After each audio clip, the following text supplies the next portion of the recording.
जो विषय आज मैं आपको बताने जा रहा हूं उसका शीर्षक है शिक्षा सिद्धांत, टीचिंग्स एंड डॉक्ट्रिन्स। सिद्धांत या डॉक्ट्रिन या शिक्षा उतना ही ज़रूरी है जितना मकान का एक नक्शा। यदि मकान का नक्शा अच्छा हो और नक्शे के अनुसार यदि मकान बन रहा है तो बहुत अच्छे ढंग से बनेगा। कई शहरों के लिए और कई इलाकों के लिए टाउन एंड कंट्री प्लान रहता है, उसके अंतर्गत कॉलोनी बसाई जाती है, बनाया जाता है, लेआउट रहता है, और यदि ये सब कुछ न रहे तो उसे अवैध घोषित कर दिया जाता है। आज कई कलीसियाएं अवैध हैं। हाँ, कलीसिया में लोग जमा होते, आराधना करते हैं, प्रचार होता है, सब कुछ ठीक है वहाँ तक, लेकिन जहाँ तक शिक्षा का सवाल है और सिद्धांत का सवाल है वहाँ गलत प्रचार किया जाता है, गलत बातों को माना जाता है। ऐसे ढेर सारे लोग हैं जो गलत सिद्धांत को बताते हैं और लोग मानते भी हैं। सो आज हम ध्यान देंगे शिक्षा और सिद्धांत। अब दो प्रकार की शिक्षा है, एक परमेश्वर की शिक्षा और दूसरी मनुष्य की शिक्षा। एक बच्चों के जब स्कूल में दाखिला कराते हैं, फिर वो पढ़ते पढ़ते कॉलेज पहुंचता है, फिर ट्रेनिंग करता है, फिर उसकी नौकरी लगती है। सो जो सेकुलर जो एजुकेशन है, कहना चाहिए पढ़ाई है, पढ़ना बहुत ज़रूरी है और तभी उसका भविष्य बन सकता है। मैं ऐसे कई लोगों से मिला जो बहुत पछताए कि हम पढ़ क्यों नहीं पाए, लेकिन समय जो है निकल जाता है।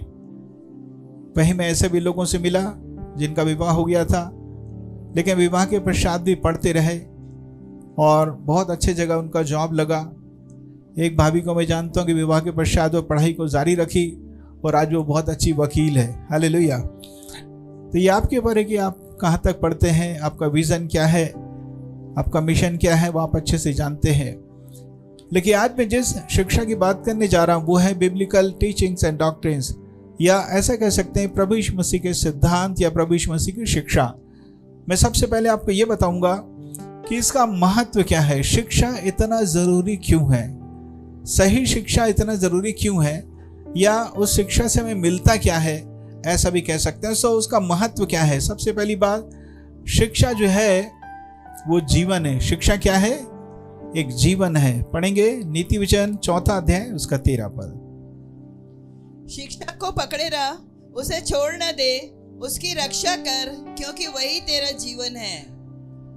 जी हाँ, शिक्षा को पकड़े रहे, लिखा उसकी रक्षा कर, वो तेरा जीवन है। शिक्षा की कैसे रक्षा करेंगे? रक्षा करने का मतलब ध्यान देना कि इसमें गलत बातें आके मिल न जाए, गलत सिद्धांत लोगों के जो लोग सिखाते वो आके सही शिक्षा में मिल न जाए। देखिए, लोग आज कॉम्प्रोमाइज लाइफ जीवन जी रहे हैं, समझौते का जीवन। अब सिद्धांत में भी समझौता आ गया है। कई चर्च बिल्डिंग में जो ढेर सारी चीजें बनी रहती हैं, आपको जान के अच्छा लगेगा कि वो हमारे भारत देश की भी हो सकती हैं, भारत देश के बाहर की भी हो सकती हैं, और वो किसी भी रीति से प्रभु यीशु मसीह से संबंधित नहीं है। वो बहुत ही घृणित है, लेकिन अफसोस वो चर्च बिल्डिंग में बना के रखे हुए हैं। तो वो सब आया कहां से? गलत सिद्धांतों का पालन करते करते। इसलिए लिखा शिक्षा की रक्षा कर, यानी कि देख इसमें किसी चीज की मिलावट ना होने पाए।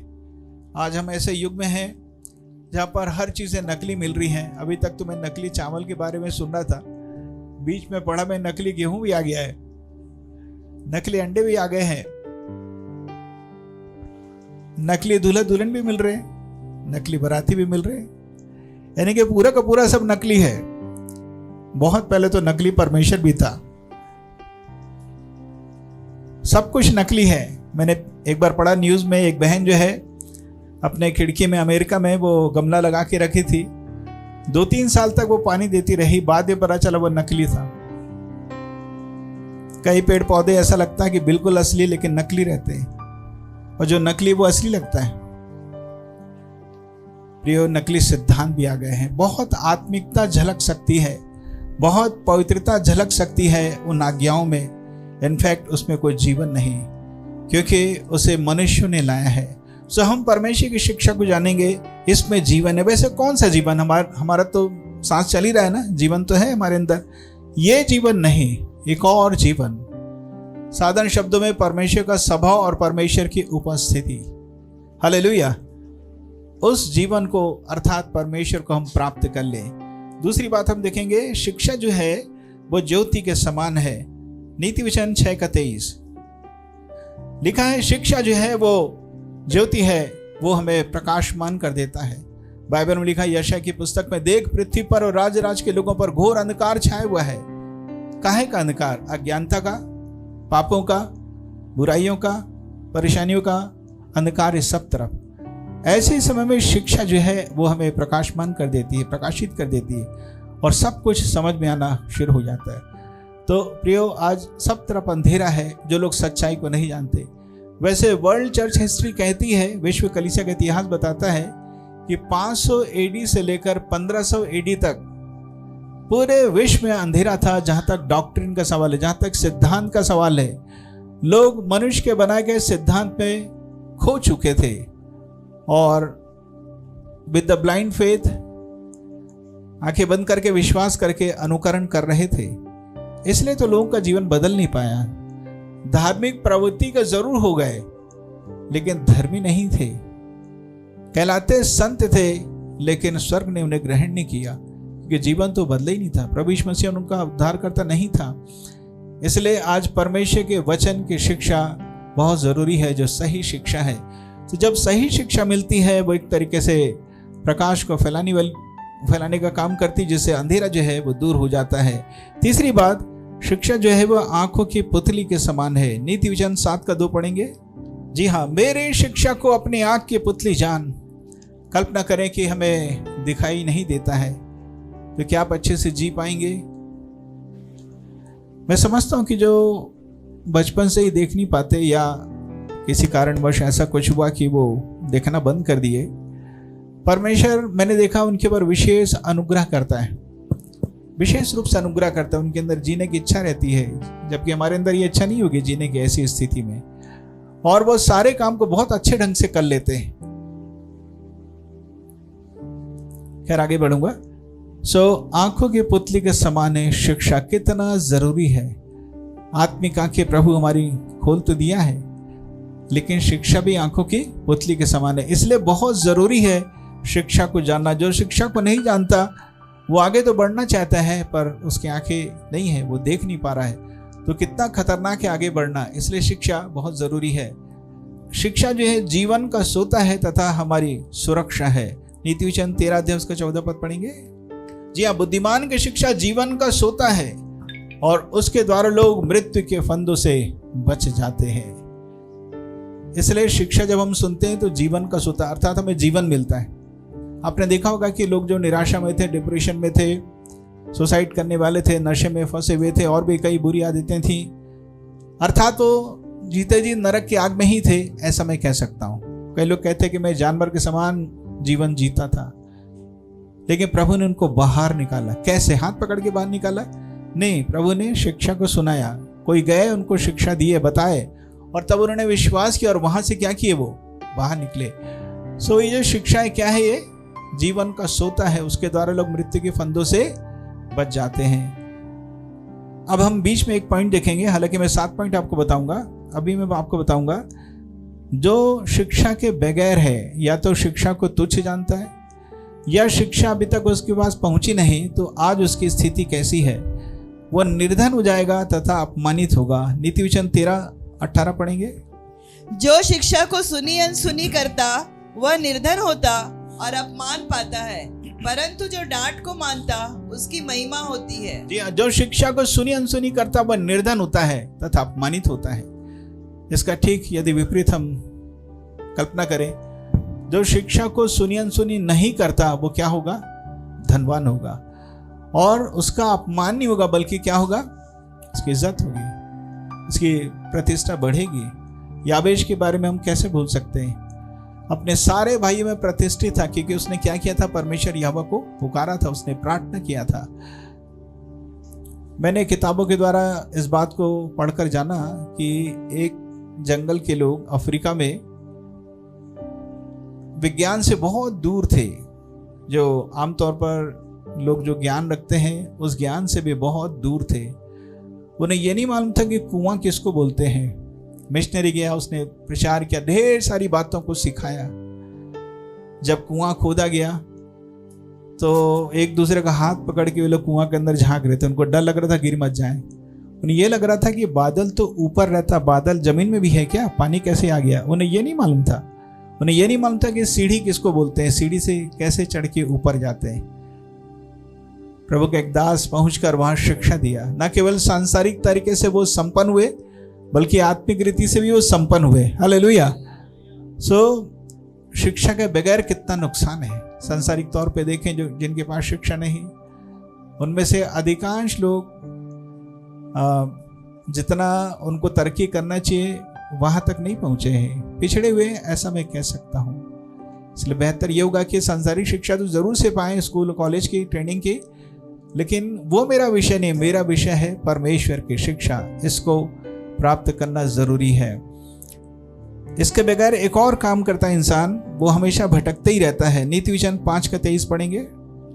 वह शिक्षा प्राप्त किए बिना मर जाएगा और अपनी ही मूर्खता के कारण भटकता रहेगा। हाँ, जिसको ये शिक्षा नहीं मिलेगी वो भटकता ही रहेगा, यानी कि मंजिल तक वो कभी पहुंच नहीं पाएगा। एक तो परमेश्वर को प्राप्त कर नहीं पाएगा। मनुष्य आज तपस्या पे तपस्या कर रहा है, अपने शरीर को बहुत सताता है, कष्ट देता है कि ईश्वर की प्राप्ति हो जाए। मनुष्य यदि हिमालय से भी ऊंचे किसी पर्वत पे पहुंच जाए तो क्या वो स्वर्ग के नजदीक पहुंच सकता है? नहीं। यदि चंद्रमा में भी पहुंच जाए तो क्या वो स्वर्ग के नजदीक पहुंच सकता है? कभी नहीं। अपने सोलर सिस्टम को हम पार नहीं कर सकते। अपनी गैलेक्सी को तो पार करना बहुत दूर की बात है। फिर तो ढेर सारी गैलेक्सीज हैं आकाश में, ना जाने कितने। क्या हम ऐसे अपने प्रयास से स्वर्ग तक पहुंच सकते हैं? कभी नहीं। कितने साल लग जाएंगे पहुंचते पहुंचते, कभी नहीं पहुंच सकते। इसलिए तो बाइबल में लिखा है कि स्वर्ग का राज नजदीक आ गया है, क्या करो तुम? मन फिराओ। स्वर्ग स्वयं नजदीक आ गया इंसान के, केवल उसे मन फिराकर उस राज्य में क्या करना है? प्रवेश करने की आवश्यकता है। प्रभु यीशु मसीह को उद्धारकर्ता के रूप में स्वीकार करने की आवश्यकता है। ये जो शिक्षा है आपको भटकने से बचाएगी। आप सही बात को जान जाएंगे, भटकेंगे नहीं। छठवां इसका महत्व पढ़ेंगे। परमेश्वर की शिक्षा जो है वो मजबूत नींव है, फाउंडेशन है। जब हम किसी घर को बनाते तो सबसे पहले छत बनाते हैं कि नींव बनाते हैं? सबसे पहले नींव बनाते हैं। वैसे बगैर नींव के भी घर बन जाता है, लेकिन जब दुख तकलीफ परेशानी है ना, जब आंधी तूफान आता है तो वो घर क्या हो जाता है? गिर जाता है, बह जाता है, उड़ जाता है हवा में, क्योंकि नींव उसकी मजबूत नहीं है। घर का मतलब चर्च, घर का मतलब हमारा पर्सनल लाइफ। वो नींव बहुत जरूरी है। पढ़ेंगे इफिसियों की पत्री 2 अध्याय उसका 20 पद। इफिसियों 2:20। और प्रेरितों और भविष्यद्वक्ताओं की नींव पर, जिसके कोने का पत्थर मसीह यीशु स्वयं ही है, बनाए गए हो। जी हाँ, लिखा है प्रेरित और भविष्यद्वक्ता की शिक्षाएं तथा कोने का पत्थर प्रभु यीशु मसीह की शिक्षा, ये हमारी नींव है।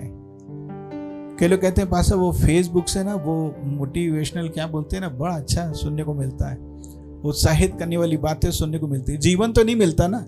कोई आपको उत्साहित कर सकता है, लेकिन क्या नहीं मिलेगा? बोलिए, जीवन नहीं मिलेगा। उत्साहित करने वाले तो बहुत है, निराश करने वाले की तो संख्या ही अलग है, लेकिन जीवन तो यीशु देगा। कई लोग कहते हैं पासा फिल्म देखने में मजा आ गया। फिल्म से लोग सीखते, आजकल लोग सीरियल से सीख रहे हैं। बाइबल से सीखने वाले बहुत कम हो गए। बाइबल से सीखना, हालेलुया, बाइबल से सीखना, क्योंकि वहां से आपको जीवन मिलेगा। बाकी जगह से आप केवल जान सकते हैं, लेकिन जीवन नहीं मिलेगा। जो नींव है वो भविष्यवक्ता, प्रेरितों की शिक्षाएं तथा प्रभु यीशु मसीह की शिक्षाएं, वही हमारी नींव है। 66 पुस्तकें 65 क्यों नहीं है, 67 क्यों नहीं है? ये एक बड़ा भेद है। उस समय जो बाइबल थी, किताबें थी, वो सब अलग अलग थी, उसको संकलित किया गया। कभी मैं आपको बताऊंगा कि हमें बाइबल कैसे मिली। मैं सोच रहा हूँ उसको तैयार करूँ। हमें बाइबल कैसे मिली, हमारे हाथ में बाइबल आई कैसे? शुरू में तो बाइबल ऐसी नहीं थी। जो लिखा था सब कुछ ऐसा ही था, पर किताब के रूप में नहीं था, सब अलग अलग था। अलग चीज़ों पर वो लिखी गई थी। आज वो पेपर में लिखी जाती है। अब तो हमारे पास डिजिटल हो गया, यानी कि लैपटॉप में आ गया, मोबाइल में आ गया। अच्छा है, ऑडियो बाइबल भी आ गई है, बहुत अच्छी बात। ये हमारी नींव है। आगे बढ़ेंगे। सातवीं बात, परमेश्वर की जो शिक्षा बहुत जरूरी है क्योंकि ये प्रभु की उपस्थिति है। दूसरा यूहन्ना उसमें 1 ही अध्याय है, उसका 9 पद पढ़ेंगे। जो कोई मसीह की शिक्षा से आगे बढ़ जाता है और उसमें बना नहीं रहता, उसके पास परमेश्वर नहीं। जो कोई उसकी शिक्षा में स्थिर रहता है, उसके पास पिता भी है और पुत्र भी। हाँ, जो कोई उसकी शिक्षा में स्थिर रहता है उसके पास पिता भी है, पुत्र भी है, यानी कि परमेश्वर की उपस्थिति रहती है। जो शिक्षा में बना रहता है परमेश्वर की शिक्षा में, उसके पास परमेश्वर रहता है, परमेश्वर की उपस्थिति रहती है। और जो शिक्षा में बना नहीं रहता है, भले वो आराधना करता है, बाइबल पढ़ता है, फास्टिंग करता है, मीटिंग आता है, उससे कोई मतलब नहीं, क्योंकि उसने प्रभु की उपस्थिति को क्या किया है, गंवा दिया है। इसलिए शिक्षा को, डॉक्ट्रिन को जानना जरूरी है। अब हम देखेंगे कि गलत शिक्षा कैसे आ गई, किस प्रकार की गलत शिक्षा है, कौन गलत शिक्षा देता है। आपको जान के बड़ा अच्छा लगेगा कि कलीसिया को स्थापित हुए अभी कुछ ही साल हुआ था। मेरे ख्याल से जब कलीसिया स्थापित हुई उसके 40-50 साल के दरमियान ही गलत शिक्षा आ गई। कैसे? पौलुस ने कहा, पढ़ेंगे 1 तीमुथियुस 1 अध्याय उसका 3 पद। जैसे मैंने मकिदुनिया को जाते समय तुझे समझाया था कि इफिसुस में रहकर कुछ लोगों को आज्ञा दे कि अन्य प्रकार की शिक्षा न दे। जी हाँ, पौलुस ने आदेश दिया था कि अन्य प्रकार की शिक्षा, यानी कि इतना जल्दी कैसे आ गया अन्य प्रकार की शिक्षा। बहुत पहले जवान बच्चों ने एक स्किट किया था, पता नहीं आपको याद है कि नहीं। मान लीजिए 10 बच्चे खड़े हैं, एक ने दूसरे से कुछ कहा कि इसको बोल, वो ठीक से सुन नहीं पाया, उसने तीसरे को ऐसे बोल दिया, चौथे को ऐसे बोल दिया, पांचवें को ऐसे बोल दिया। तुझे सबसे पहले बोला गया था और जो सबसे आखिरी ने बताया, वो कितना अंतर रहता है कि नहीं, बहुत अंतर रहता है। हमने फोटोकॉपी किया, फिर उस जो निकला था फोटोकॉपी, उससे फोटोकॉपी किया, फिर उससे फोटोकॉपी करते करते क्या हो जाएगा, अस्पष्ट होता जाएगा, स्पष्ट नहीं रहेगा, वो क्वालिटी नहीं रहेगी। परमेश्वर से संबंध रहा ही नहीं, बस सुनते गए, पता नहीं ठीक से सुने कि नहीं सुने, और लोगों को बताते चले गए। ऐसा करते करते क्या हो गया, गलत सिद्धांत आ गया।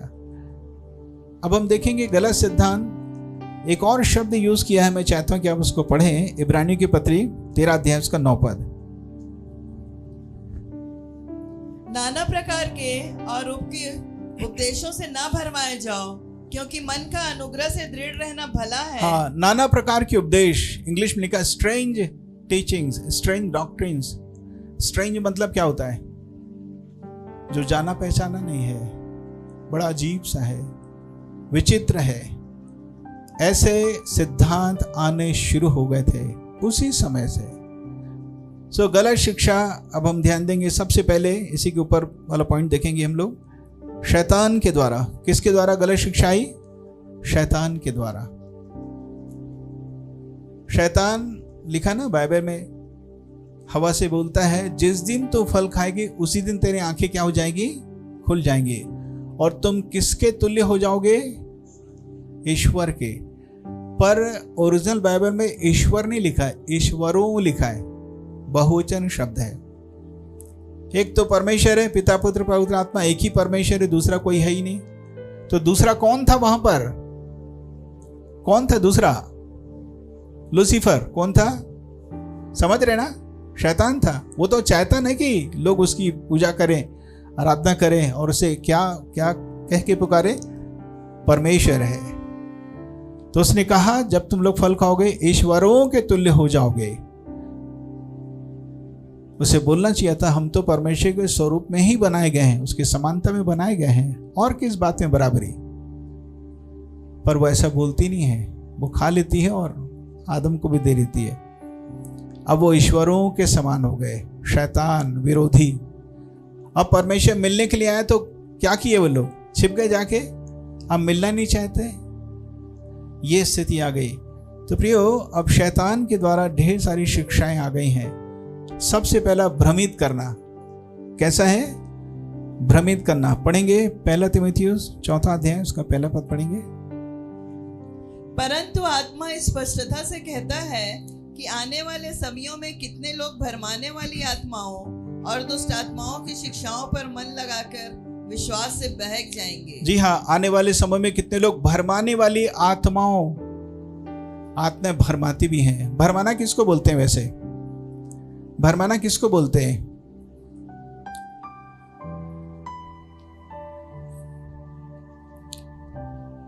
आप समझ रहे ना अपने प्रैक्टिकल लाइफ में भरमाना?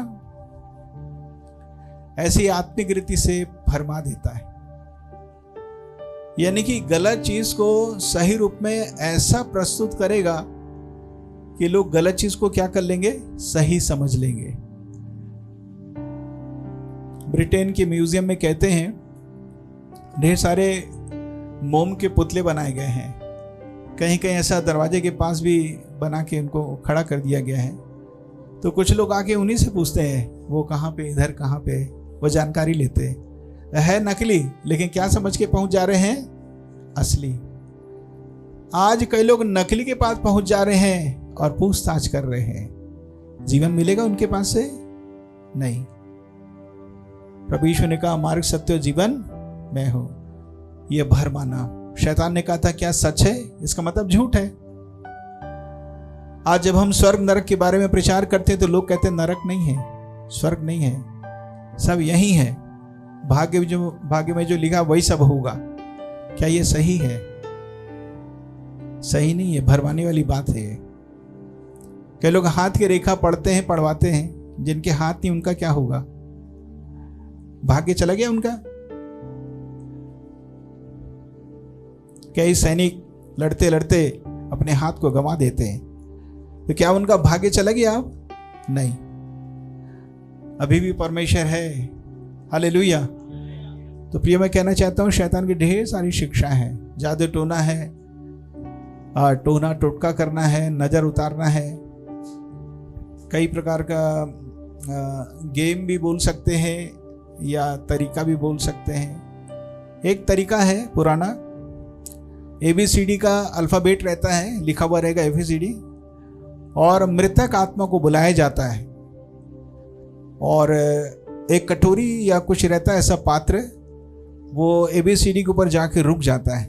मैं सुना कि एक डॉक्टर जिनको शूट कर दिया गया था, गोली से मार दिया गया था उनको, फिर भी वो पूछना चाह रहे थे दुष्ट आत्मा बता तो उस डॉक्टर को कैसे ख़त्म किया गया। तो M में आके रुक गया, मर्डर किया गया था उसका। तो शुरू में बड़ा अच्छा लग सकता है, मज़ा आ सकता है, लेकिन वो दुष्ट आत्मा आपका पीछा नहीं छोड़ेंगे। ये किसकी शिक्षा है? बाइबल की या शैतान की शिक्षा है? लेकिन लोगों को लगता नहीं। लेकिन लिखा कि आने वाले समय में लोग क्या करेंगे? दुष्ट आत्माओं की शिक्षाओं पर मन लगाएंगे। काला जादू आ गया। वैसे जितने भी जादू बताए जाते हैं वो हाथ की सफाई है, वो कला है, लेकिन फिर भी कहीं न कहीं वो दुष्ट आत्मा है, उसके अंदर दुष्ट आत्मा काम करता है। बाइबल में लिखा है कि जब मूसा ने छड़ी को फेंका फिरौन के राज दरबार में, तो वो छड़ी क्या बन गई? अजगर बन गई। और बाकी जो दरबारी उनके जो तांत्रिक थे वो लोग भी फेंके अपने छड़ी को, तो उनके छड़ी से क्या बन गया? सांप बना। लेकिन ये अजगर उनके सांप को क्या किया? अद्भुत नहीं लगा आपको? क्या ये फेंका अजगर बन गया, वहां तक तो समझ में आ रहा है, लेकिन वो छड़ी फेंके वो भी सांप बन गया। बना ना सांप, मतलब होता है ना, अंधकार की ताकत होती है जो काम करती है। वो आंखों को धोखा नहीं था, ये वास्तव में हुआ था। अब लोग सीखेंगे, हमें भी बताइए, हम भी ऐसा करना चाहते हैं। तो दुष्ट आत्माओं की शिक्षा पे क्या कर रहे हैं? वो ध्यान कर रहे हैं, मन लगा रहे हैं, और ये सब देखना उनको बहुत अच्छा लगता है। ये मैं आपको बताना चाहता हूँ, यह शैतान की शिक्षा है। परमेश्वर के वचन में वो मिलावट करना चाहता है। दूसरा हम देखेंगे बिलाम की शिक्षा। बिलाम कौन था? बिलाम एक भावी कहने वाला व्यक्ति था। जब इजरायली कनान देश की ओर जा रहे थे, तो जो बालाक राजा था उसने कहा ये बहुत ढेर सारे हैं, इनको मैं श्राप देना चाहता हूँ, तो मैं बिलाम को बुला लेता हूँ कि वो श्राप देगा। लेकिन परमेश्वर ने कहा तो श्राप नहीं देगा। तो हर बार जब वो श्राप देना चाह रहा था, प्रभु ने किससे बदल दिया? आशीषों में ही बदल दिया। तो उसने गलत सिद्धांत निकाला कि एक काम करता हूं मैं, पढ़ देंगे इसको, पहले पढ़ेंगे प्रकाशित 2:14। पर मुझे तेरे विरुद्ध कुछ बातें कहनी हैं, क्योंकि तेरे यहाँ कुछ ऐसे हैं जो बिलाम की शिक्षा को मानते हैं। जिसने बालाक को इसराइलियों के आगे ठोकर का कारण रखना सिखाया कि वे मूर्तियों पर चढ़ाई गई वस्तुएं खाएं। ये उसकी और शिक्षा, व्यभिचार। जी हाँ, ये उसकी शिक्षा लिखी हुई है। बिलाम की शिक्षा, बिलाम को मालूम था कि परमेश्वर इजरायली को तो श्राप दे ही नहीं सकता, इजरायली को सजा दे नहीं सकता। तो एक काम कर सकते हैं, उनको टेम्पटेशन में डालें, उनको उकसाएं कि वो पाप में गिरे, और जैसे ही पाप में गिरेंगे परमेश्वर उनको सजा देगा। पढ़ देंगे गिनती की पुस्तक 25 अध्याय 1 से 6 पढ़ेंगे। इस्राएली शित्तीम में रहते थे और वे लोग मुआबी लड़कियों के संग कुकर्म करने लगे। और जब उन स्त्रियों ने उन लोगों को अपने देवताओं के यज्ञों में न्योता दिया, तब वे लोग खाकर उनके देवताओं को दंडवत करने लगे। यूं इस्राएली बालपोर देवता को पूजने लगे। तब यहोवा का कोप इस्राएल पर भड़क उठा। जी हाँ, आप इसे घर में 6 तक पढ़ सकते हैं, पूरे अध्याय को पढ़ें। सो जब वो पाप में गिर गए तब परमेश्वर क्रोधित हुआ और उनको सजा दिया। यही है बिलाम की शिक्षा कि जो भी चढ़ाया जाता है उसको आप खा सकते हैं, मूर्ति पूजा आप कर सकते हैं। ये बिलाम की शिक्षा थी। परमेश्वर ने इस बात को पसंद नहीं किया। आपको मालूम कैसे खत्म किया गया बिलाम? तलवार से वो घात किया गया। वह केवल भावी कहने वाला था और पैसे के कारण यह सब कुछ वो कर रहा था। यदि आप ध्यान से पढ़ें तो इसकी भी शिक्षा गलत थी। एक और की शिक्षा गलत थी, निकोलइयों की शिक्षा। प्रकाशित वाक्य 2:15 पढ़ेंगे। वैसे ही तेरे यहाँ कुछ ऐसे हैं जो निकुलइयों की शिक्षा को मानते हैं। जी हाँ, वैसे ही तेरे यहाँ कुछ ऐसे हैं जो निकोलइयों की शिक्षा को मानते हैं। निकोलस कौन था? निकोलस, ऐसा कहते हैं बाइबल के विद्वानकार, यदि आप ध्यान से पढ़े हो, प्रेरितों काम 6 अध्याय में 7 पुरुषों को चुना जाता है कि जो खाना बांटने की जो सेवा थी, वो सेवा में कमी आ रही थी। कई लोग छूट जा रहे थे या उनकी सुधि नहीं ले पा रहे थे लोग सुधि। तो कहें कि अब 7 जन को चुनना है। उनमें से एक निकोलई था। कहते हैं कि हो सकता है वो बैकस्लाइड हो गया होगा और वहां से वो ये गलत सिद्धांत आगे होंगे। ये हम बता नहीं सकते वही था कि कौन था। पर निकोलई कौन थे? ये एक ऐसा संप्रदाय था, ध्यान से सुनेंगे, मसीही जो शिक्षा है वो नैतिक शिक्षा पर भी जोर देती है और हम एक सीमा है उसके बाहर हम जा नहीं सकते। पर यह सिखाते थे कि नैतिक शिक्षा में कोई प्रतिबंध नहीं है, आप जो चाहे आप वो कर सकते हो, यानी कि गलत काम भी कर सकते हो। ये इसकी शिक्षा थी। और वो थे कहाँ पर? चर्च में। कहाँ पर थे वे लोग? वो लोग चर्च में ही थे और सिखाते क्या थे? गलत बात। अरे सब चलता आजकल। बहुत पहले एक पास्टर ने बताया था कि ब्रदर, आजकल ऐसे भी आ गए हैं विश्वासी और पास्टर प्रचारक जो थोड़े से लिबरल हैं। एक और शब्द वो बोले थे, मुझे याद नहीं आ रहा है, यानी कि कभी कभी थोड़ा सा पी भी लिए, पी के भी प्रचार करने, पता थोड़ी चलेगा। इतना कम पीते कि सूंघने से भी पता नहीं चलेगा। और बहकने का भी सवाल नहीं है, पर बहक रहे हैं, गलत मार्ग में जा रहे हैं। पिक्चर भी देखने चले गए। एक पास्टर के बारे में सुना था, वो सबसे पहला शो देखता था। जब लगता था टॉकीज में, वो सबसे पहले ही जाता था शो देखने। कई लोग कहते हैं पास साहब कहाँ लिखा है कि पिक्चर ना देखें? मैं कहता हूँ कहाँ लिखा है कि देखें करके। ऐसा भी होगा ना, कई चीजें नहीं लिखी, कई चीजें लिखी, आपको समझना है। पिक्चर देखते देखते किसी का उद्धार हुआ, पवित्र आत्मा से भरा हुआ, अन्य भाषा बोला उधर टॉकीज में? कभी तो नहीं हुआ ऐसा, बल्कि दुष्ट आत्मा से भर के आते हैं, संशय का अभिलाषाओं से, संसारिक अभिलाषाओं से भर के आते हैं, वो गलत काम करते हैं। जो ऐसे ऐसे लोग हैं। मैं कुछ एक फिल्म देखा जो अर्मागेदोन युद्ध कह सकते हैं, ग्रेट ट्रिब्यूलेशन कह सकते हैं, सब बिब्लिकल। उसमें जो भी एंटी क्राइस्ट बना, मैंने उसका नाम देखा निकोलस। उसका नाम था निकोलस, यही निकोलाई। निकोलस का मतलब वो होता है जो लोगों को जीत लेता है, ये उसका मीनिंग है। निकोलाई एक और शब्द में उसको भूल रहा हूँ, उसका अर्थ ये होता है जैसे भेड़ बकरी को छोड़ो ना तो सामने जो आता पूरा चढ़ डालते हैं, उसका मीनिंग वही है, जो आ रहा रास्ते में सब चढ़ डालो। ये स्थिति आज लोगों की, यानी कि नैतिक रूप से कहीं पर भी प्रतिबंध नहीं है, जो मन में आए वो करते रहो। निकोलाई यही सिखाया करते थे। मूर्ति पूजा की जो चीज़ें रहती हैं उसको खा सकते हैं और हम कुछ भी कर सकते हैं, ये ऐसा था। सो ये इनके शिक्षा से भी हमको बच कर रहने की ज़रूरत है। चौथी बात, एक और थी थुआतीरा की एक भविष्यवक्तिन, इसका नाम था इजबेल। पढ़ेंगे प्रकाशित वाक्य 2:20। पर मुझे तेरे विरुद्ध यह कहना है कि तू उस स्त्री इजेबेल को रहने देता है जो अपने आप को भविष्यवक्तिन कहती है, जी हाँ, और आगे, और मेरे दासों को व्यभिचार करने और मूर्तियों के आगे चढ़ाई गई वस्तुएं खाना सिखलाकर भरमाती है। थुआतीरा की इजबेल थी। याद रखेंगे, आपने जो फोटो देखा, जैसे ही इजबेल बोलते हैं हमको वो रानी याद आ जाती, पुराने नियम की इजबेल। वो इजबेल नहीं, लेकिन ये तो भविष्यवक्तिन थी और पहली शताब्दी के चर्च की एक मेंबर थी, लेकिन सही शिक्षा से ये भटक गई और कई लोगों को शिक्षा देकर यह भटकाती थी।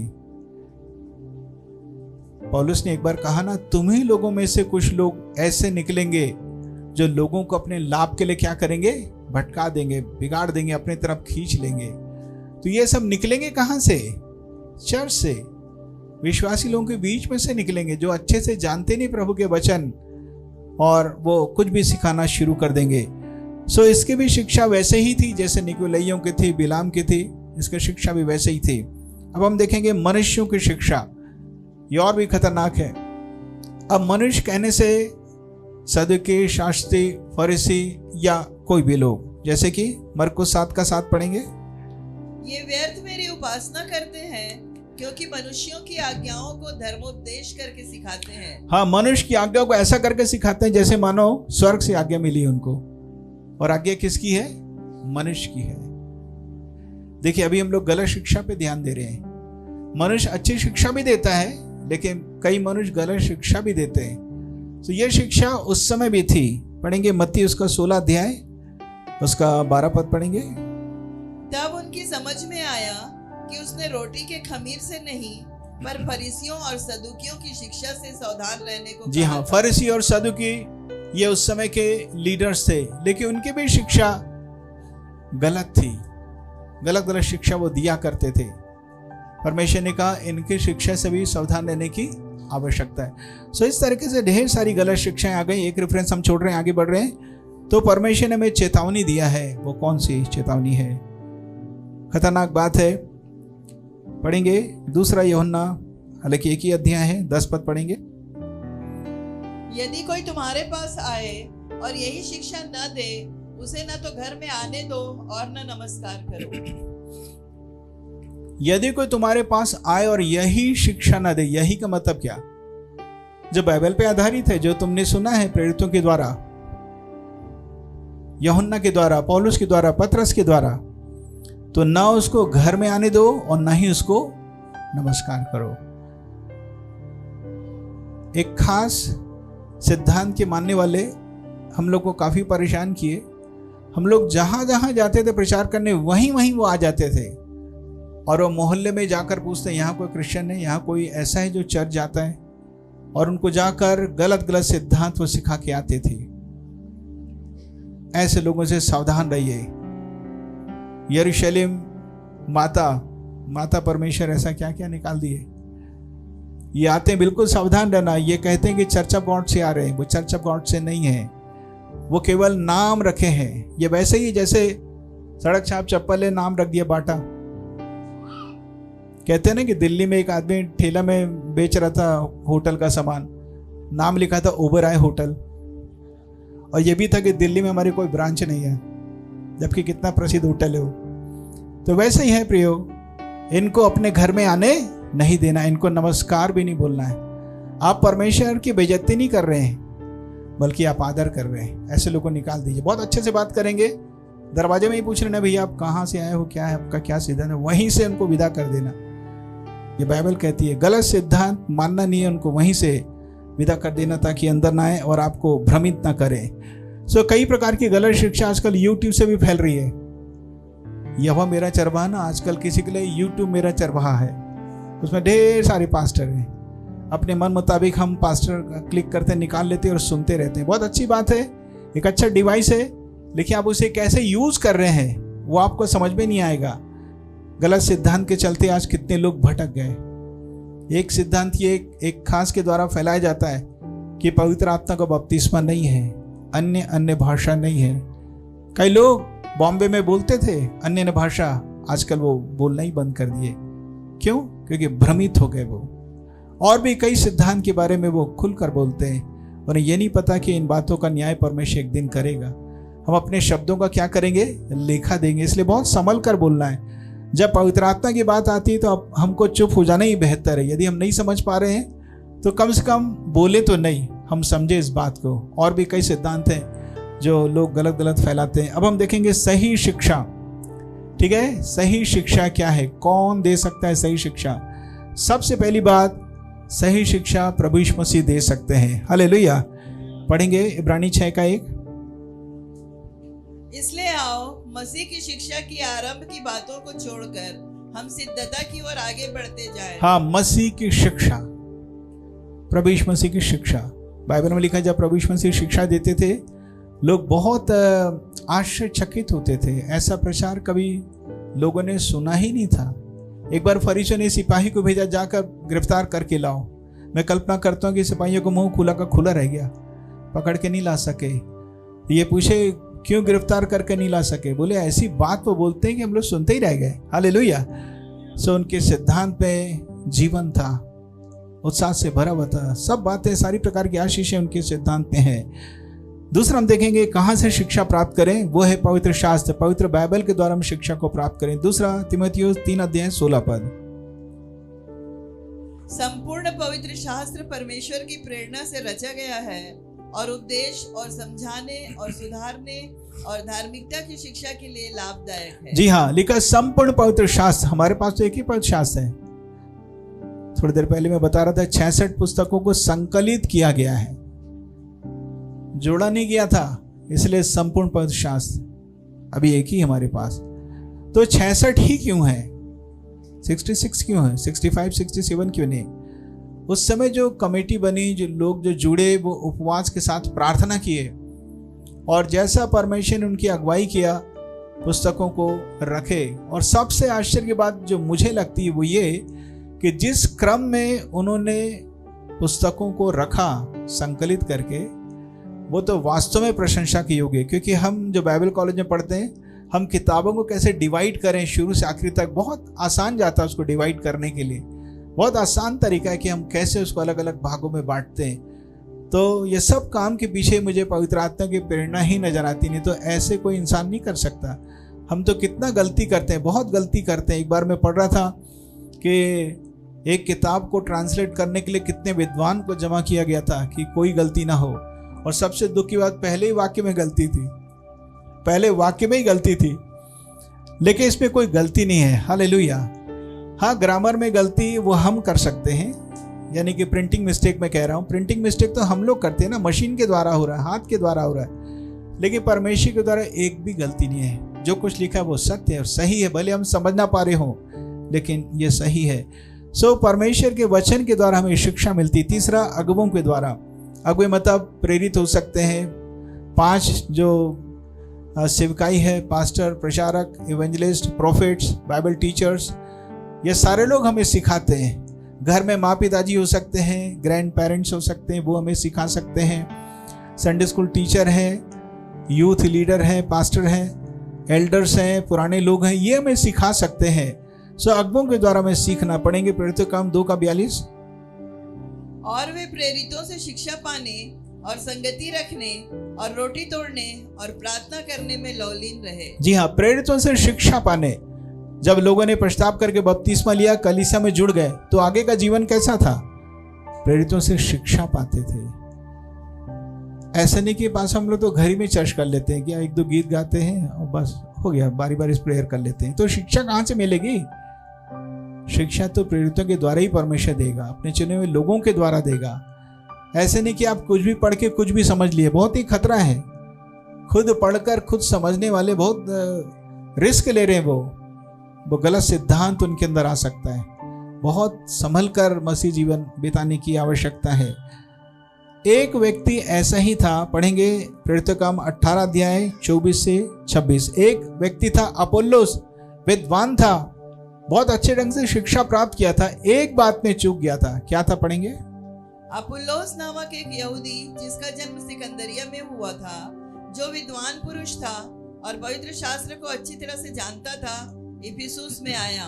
उसने प्रभु के मार्ग की शिक्षा पाई थी और मन लगाकर यीशु के विषय देखिए, पवित्र शास्त्र को भी जानता था, प्रभु के मार्ग की शिक्षा भी अच्छे से पाया था। आगे यीशु के विषय ठीक ठीक सुनाता और सिखाता था, परंतु वह केवल यूहन्ना के बपतिस्मा की बात जानता था। परंतु वह केवल यूहन्ना के बपतिस्मा की बात को वो जानता था। यूहन्ना का बपतिस्मा इसलिए था, लिखा ना कि यूहन्ना ने कहा, लोगों ने पूछा क्या तू मसीह है, मैसाया है? उसने कहा मैं मैसाया नहीं हूँ, लेकिन मैं वो आवाज हूँ जो यशा की पुस्तक में लिखा है। जंगल में एक आवाज सुनाई देती है, मैं वही हूँ, मैं सच्चाई की गवाही देने आया हूँ, मैं मैसाया नहीं हूँ।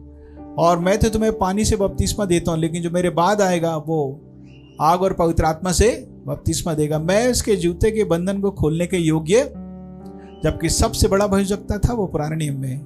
मैंने बहुत पहले प्रचार किया, आपको याद आ रहा होगा। तो उसने किसकी तरफ संकेत किया? प्रभु यीशु के बारे में। वही बपतिस्मा ये पालन करता था अपोल्लोस कि यीशु आएंगे, तुम लोग अभी बपतिस्मा ले लो। ये हर चीज का एक्सपायरी होता है। यहाँ इसके बैप्टिज्म का एक्सपायरी डेट था। यीशु मसीह आके चले गए, अब वो आएंगे ऐसा कहना बेकार हो गया। आके चले गए ना, तो बपतिस्मा क्या हो गया? वो वचन के अनुसार नहीं हुआ बपतिस्मा। इसलिए इफिसुस में जब पौलुस आया तो पूछता है, क्या तुमने विश्वास करते समय पवित्र आत्मा पाया? उन्होंने कहा हमने तो पवित्र आत्मा की चर्चा तक नहीं सुनी।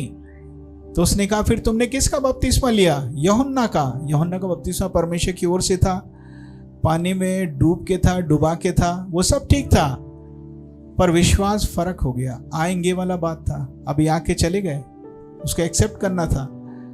तब फिर से पौलुस ने बपतिस्मा दिया, और उसी कलीसिया को जब पत्र लिखता तो कहता कि एक ही बपतिस्मा है। अब आप बोलेंगे पौलुस गलत किया होगा। फिर जब पौलुस प्रार्थना करता, पूरे 12 लोग पवित्र आत्मा से क्या हो गए? यदि गलती करते तो स्वर्ग एक्सेप्ट कैसे करता? पवित्र आत्मा समा कैसे जाता? सोचने की बात है, ये आपके ऊपर निर्भर है, आप कहाँ तक समझते हैं इसको। अगमों के द्वारा सही शिक्षा दी गई, एल्डर्स के द्वारा सही शिक्षा दी गई, और अपोलोस को ठीक किया गया, अपडेट किया गया। हम देखते हैं चौथी बात, सही शिक्षा में पवित्र आत्मा के द्वारा मिलती है, और पवित्र आत्मा कभी गलती नहीं करता। यूहन्ना 16 अध्याय 13 और 14 पद। परंतु जब वह अर्थात सत्य का आत्मा आएगा तो तुम्हें सब सत्य का मार्ग बताएगा, क्योंकि वह अपनी ओर से न कहेगा, परंतु जो कुछ सुनेगा वही कहेगा, और आने वाली बातें तुम्हें बताएगा। और वह मेरी महिमा करेगा, क्योंकि वह मेरी बातों में से लेकर तुम्हें बताएगा। हाँ, वह मेरी बातों में से लेकर तुम्हें बताएगा। पवित्र आत्मा हमें बताएगा। पवित्र आत्मा में सिखाना चाहता है, पवित्र आत्मा हमसे बात करना चाहता है। कैसे बात करेगा वो एक अलग विषय है। आप समझ जाएंगे कि वो मुझसे क्या कर रहा है, वो मुझसे बात कर रहा है। पवित्र आत्मा के द्वारा भी हम सीखते हैं। अब हम देखेंगे, जब हम मनन करते हैं तब हम सीखते हैं। मनन के द्वारा हम सीखते हैं। नीति वचन 24 अध्याय उसके 30 से 32 तक पढ़ेंगे। मैं आलसी के खेत के पास से और निर्बुद्धि मनुष्य की दाग की बारी के पास से होकर जाता था, तो क्या देखा कि वहाँ सब कई कटीले पेड़ भर गए हैं, और वह बिच्छू पौधों से ढक गई है, और उसके पत्थर का बाड़ा गिर गया है। तब मैंने देखा और उस पर ध्यानपूर्वक विचार किया। हाँ, मैंने देखकर शिक्षा प्राप्त की। हाँ, मैंने विचार किया, मैंने मनन किया, और मैंने शिक्षा प्राप्त किया। नीति वचन में कई सोर्स है कि कहाँ से हम सीख सकते हैं। ढेर सारी बातें। एक है मनन के द्वारा। जब हम मनन करते हैं लोगों की स्थिति पर, परमेश्वर के वचन पर, परमेश्वर के आश्चर्य कर्मों पर, परमेश्वर के व्यक्तित्व पर हम सीखते हैं। क्या आप मनन करते हैं? मनन मेरा एक विषय है जो मैंने बहुत पहले आपको बताया। मनन के द्वारा भी हम शिक्षा को प्राप्त करते हैं। इस वचन के द्वारा आप सबको बड़ी आशीष मिले। सही सिद्धांत का पालन करना है, जानना है, और गलत शिक्षा से बचकर रहने की आवश्यकता। आइए खड़े होकर हम प्रार्थना करेंगे। शिक्षा में जीवन है, शिक्षा में प्रकाश है, उजियाला है। अंधेरे में जाने से बच जाएंगे, ठोकर खाने से बच जाएंगे, गलत दिशा, गलत मंजिल में अब जाने से बच जाएंगे यदि उजियाले में चलेंगे। ऐसे ही प्रभु का वचन है। परमेश्वर आपको चेतावनी देता अपने वचन के द्वारा, परमेश्वर अपने लोगों के द्वारा आप तक संदेश को पहुंचाता है। दुष्ट आत्मा की शिक्षाएं भ्रमित कर सकती हैं। अच्छे अच्छे लोग विश्वास से भाग गए, वो दूर चले गए। अच्छे अच्छे लोग जो पहले चर्च में आते थे, विश्वासी थे, अच्छे थे, भटक गए। थुआतीरा की इजबेल, पेरगमुन का के चर्च के कुछ लोग, निकोलाई, बिलाम की शिक्षा मानने वाले, शुरू में समझता ये अच्छे थे पर ये बिगड़ गए। इसलिए आधा अधूरा ज्ञान नहीं, हमें पूरा ज्ञान चाहिए। हमें वचन को समझने की जरूरत है। कई सिद्धांत ऐसे हैं कि उस सिद्धांत का उद्धार से कोई संबंध नहीं है। विद्वानों की अलग अलग राय होती है उस पर, वो आपके ऊपर निर्भर कि आप कौन सा एक्सेप्ट करते, कौन सा लेते हैं। उससे उद्धार पर कोई फर्क नहीं पड़ता, लेकिन तो भी हमें जानने की आवश्यकता है। जब हम बराबर सभाओं में आते रहेंगे, व्यक्तिगत बाइबल अध्ययन करेंगे, सीखने की कोशिश करेंगे, तो आप बहुत सारी बातों को सीख जाएंगे। यूट्यूब में केवल उन्हीं का देखें जो गलत सिद्धांत को फैलाते नहीं, सही प्रचार कर सकते हैं, सही प्रचार करते हैं, और उन्हीं की बात को आपको सुनना है। आइए हम प्रार्थना करें। प्रभु, मुझ पर दया कर कि मैं गलत शिक्षा को अनजाने में पालन करना शुरू ना करूं, अनजाने में किसी का फॉलोवर ना बन जाऊं। ऐसा ना हो कि मैं उसके फंदे में आ जाऊं। लुभावने वाली बातें हो सकती हैं, आपके पैसों की बचत की बात हो सकती है, लेकिन वास्तव में उसके जाल में फंसने वाली बात है। हालेलुया। आइए हम परमेश्वर को धन्यवाद दें कि हमारे पास प्रभु का वचन है, पवित्र शास्त्र आज हमारे पास है। इसको पढ़कर हम बच सकते हैं, समझ सकते हैं कि हाँ वो गलत है। लिखा, लोग चाहे कितना भी तुझे फुसलाएं, उनसे बच के रहना। कई रास्ते ऐसे होते हैं जो फिसलन से भरे होते हैं। जो उस रास्ते से गए कभी लौट के आ नहीं पाए, क्योंकि लौट ही नहीं सकते। वो फिसल कर नीचे गिरते ही चले जाएंगे, बचने का कोई रास्ता नहीं है। लेकिन अभी भी हम यदि परमेश्वर को पुकारे, मुझे बचाइए प्रभु जी, गलत सिद्धांतों से बाहर निकालिए, परमेश्वर ही निकाल सकता है। धन्यवाद देते हैं पिता परमेश्वर आपके उत्तम शिक्षा के लिए, और इसमें एक भी गलत नहीं, कहीं पर भी कोई मिस्टेक नहीं, और हम इसको भली भांति अच्छे से सीखना चाहते हैं। जहाँ तक सीखे हैं हम उसका पालन करना चाहते हैं। और जब भी कुछ ऐसा कहने का अवसर हो तो बहुत सावधानी से कह सके, हम आपको दुखित न करें, हम गलत सिद्धांत का प्रचार न करें, न ही हम किसी दूसरे को बताएं गलत, हम सही बात ही बताना चाहते हैं। आपकी उपस्थिति के लिए, आपकी सहायता के लिए धन्यवाद देते हैं। जो यहाँ पर आए हुए हैं, जो ऑनलाइन जुड़े हुए हैं, सब पर दया कीजिए। हर एक प्रकार के गलत सिद्धांत लाने वाली दुष्टात्मा, हर एक प्रकार की भरमाने वाली दुष्टात्मा, हर एक प्रकार के ऐसी शिक्षा जो शैतान के द्वारा है, यीशु के नाम से हम नाश करते, दूर जाने का आदेश देते हैं। यीशु आपके लोगों को सबके पर छिड़क देते हैं। आजाद कीजिए प्रभु जी, और हम आपकी महिमा कर सके। आपने प्रार्थना सुना, इसके लिए धन्यवाद। यीशु के नाम से मांगता हूं, आमीन।